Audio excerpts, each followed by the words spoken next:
I'm Mountain Smith, exploring the Bible one chapter at a time, and today I'm reading Genesis 21, actually for the second time. Just my honest thoughts and opinions, and mostly questions that I come up with as I'm reading.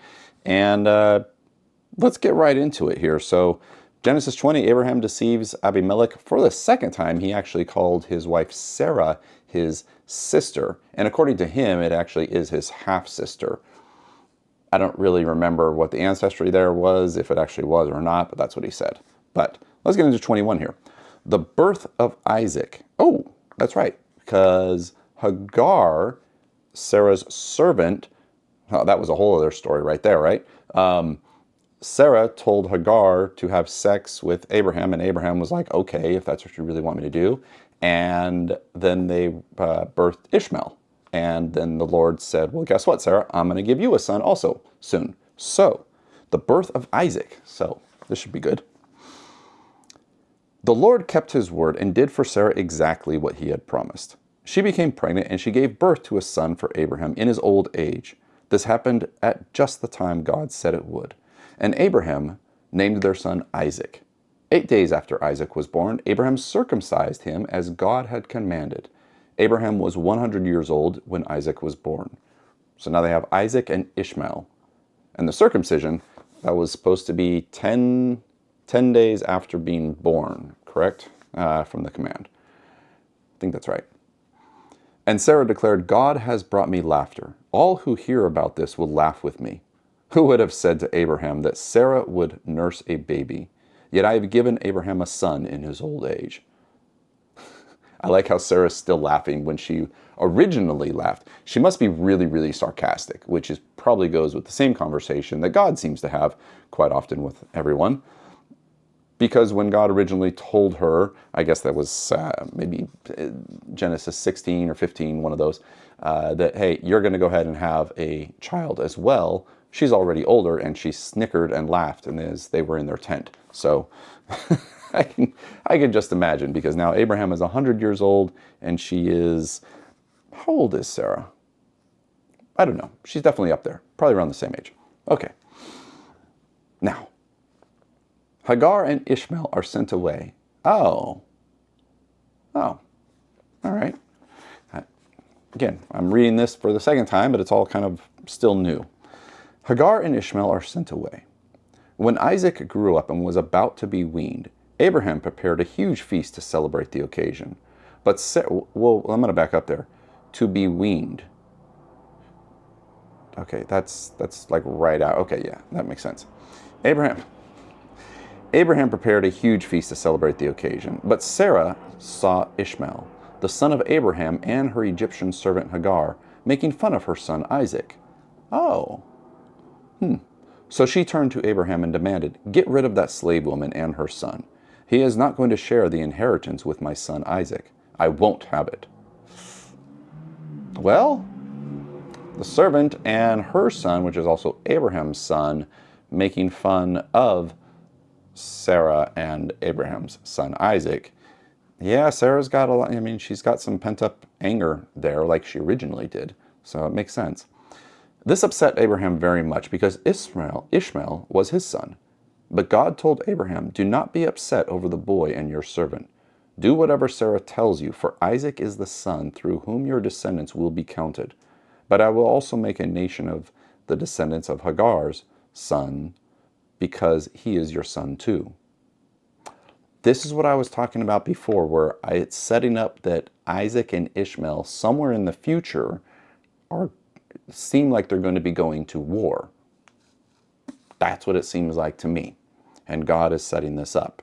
And it all stems back to Abraham, which, as I've been learning along the way, so many different types of religions, at least a lot of the primary ones, the Christianity, Catholicism, Mormon, the Quran, they use a lot of the Abrahamic faith. And so that's where I think all this is coming back to. Little things that I've learned along the way. Okay.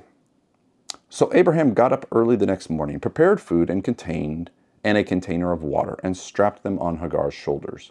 Then he sent her away with their son, and she wandered aimlessly in the wilderness of Beersheba. Wow, she just sent her on her way. When the water was gone, she put the boy in the shade of a bush. Then she went and sat down by herself about 100 yards away. I don't want to watch the boy die, she said, as she burst into tears. But God heard the boy crying, and the angel of God called to Hagar from heaven. Hagar, what's wrong? Do not be afraid. God has heard the boy crying as he lies there.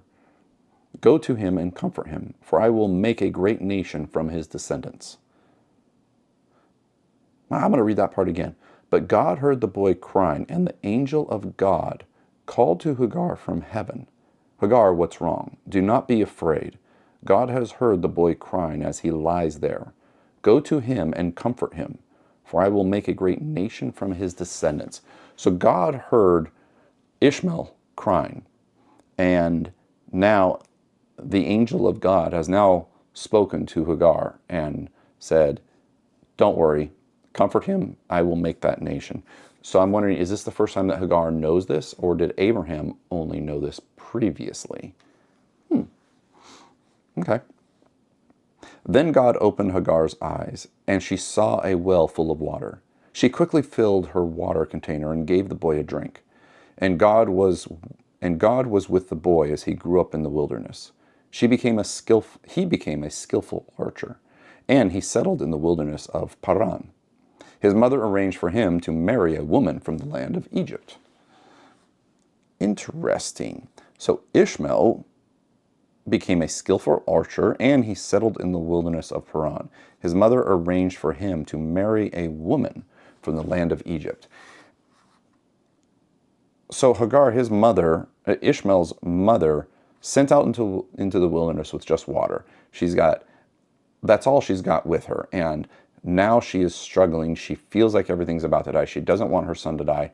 God, the angel of God has called to Hagar. And as a mother, she's out there struggling, and somehow or another she has found her way, which is pretty amazing. It's the mother's will also to fight. So his mother arranged for him to marry a woman from the land of Egypt. So Ishmael is going to marry a woman from the land of Egypt. That goes to, who was it that was originally, I'm going to have to find this one, remember this one, but who was the one that was buried in Egypt, and his bones, they buried him, and he said that his bones, they'll have to be collected later from his sons, something along those lines. I totally forget. But the Pharaoh, they mummified them or something like that. I don't remember. That's what I just thought about that. Interesting. Abraham's covenant with Abimelech. Now, Abraham's covenant with Abimelech. So they didn't leave. About this time, Abimelech came with Phicol, his army commander, to visit Abraham. Phicol, I'm not sure. God is obviously with you, helping you in everything you do, Abimelech said. Swear to me in God's name that you will never deceive me, my children, or any of my descendants. I have been loyal to you, so now swear that you will be loyal to me and to this country where you are living as a foreigner. Abraham was given land everywhere. So why is he actually living as a foreigner somewhere? Good question. Abraham replied, yes, I swear to it. Then Abraham complained to Abimelech about a well that Abimelech's servants had taken by force from Abraham's servants. This is the first I've heard of it, Abimelech answered. I have no idea who is responsible. You have never complained about this before. Abraham then gave some of his sheep, goats, and cattle to Abimelech, and they made a treaty. But Abraham also took 7 additional female lambs and set them off by themselves. Abimelech asked, why have you set these 7 apart from the others? Abraham replied, please accept these 7 lambs to show your agreement that I dug this well. Then he named the place Beersheba, which means well of the oath, because he was where they had sworn the oath. Seems rather specific, and I don't. I'm sure there's something else there, but to take 7 lambs specifically, because Abimelech's asking the same thing. Why have you set these 7 apart from the others? The 7 lambs are to show an oath? I don't know. After making their covenant at Beersheba, Abimelech left with Phicol, the commander of his army, and they returned home to the land of the Philistines. Then Abraham planted a tamarisk tree at Beersheba, and there he worshipped the Lord, the eternal God.